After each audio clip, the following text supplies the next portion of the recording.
এই মুহূর্তে সেরা পাঁচ। কার্যত জোর করেই সোনাম ওয়াংচুককে হাসপাতালে ভর্তি করল পুলিশ। একটানা অনশনের জেরে তার শরীর ভেঙেছে, 9 কেজি ওজন কমেছে। চিকিৎসকরা মাল্টি অর্গান ফেলিওরের আশঙ্কা প্রকাশ করছেন। আজ কার্যত জোর করেই হাসপাতালে নিয়ে যাওয়া হলো সমাজকর্মী সোনাম ওয়াংচুককে। সোনামকে নিয়ে এক্স হ্যান্ডেলে পোস্ট করে সাফাই দিল দিল্লি পুলিশ। এক্স হ্যান্ডেলে পুলিশ জানিয়েছে, দিল্লি হাইকোর্ট ও বিশেষজ্ঞ চিকিৎসকদের পরামর্শ মেনে সোনাম ওয়াংচুককে হাসপাতালে স্থানান্তরিত করা হয়েছে তার শারীরিক অবস্থার অবনতি লক্ষ্য করে।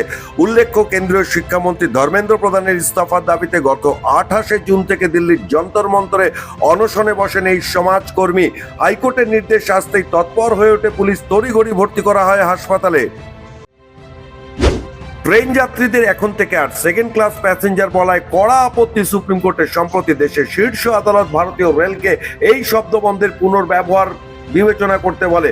শীর্ষ আদালতের বক্তব্য, ক্লাস বা শ্রেণীর উল্লেখ করা যাত্রীদের ক্ষেত্রে উচিত নয়, এটা কোচের ক্ষেত্রেই হওয়া উচিত, কারণ এটা ভারতীয় সংবিধানের মূল ভাবনার পরিপন্থী।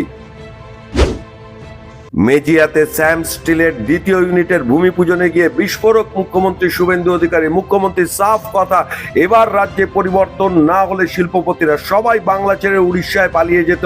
শুক্রবার মেজিয়া থেকে নাম না করে মমতা বন্দ্যোপাধ্যায়ের কড়া সমালোচনা করে বলেন, এই রাজ্যে যে অরাজক পরিস্থিতি তৈরি হয়েছিল তাতে আর যাই হোক সেখানে কিছুতেই শিল্প তৈরি হতো না।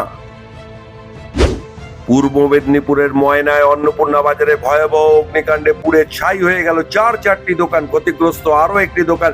শনিবার ভোর রাতেই হঠাৎ আগুন ছড়িয়ে পড়ে বাজারে। খবর পেয়ে ঘটনাস্থলে পৌঁছায় দমকলের একটি ইঞ্জিন ও ময়না থানার পুলিশ। দমকলের তৎপরতায় আগুন নিয়ন্ত্রণে এলো। ক্ষয়ক্ষতির পরিমাণ বেশ কয়েক লক্ষ টাকা। এখন ঠিক কি কারণে আগুন লেগেছে সেটা খতিয়ে দেখছে পুলিশ। এখনকার মতো আপডেট এই পর্যন্ত। সমস্ত খবর ও আপডেটের জন্য চোখ থাকুক নিউজ পোল বাংলায়। নিউজ পোল বাংলা, খবর বিশ্বজুড়ে।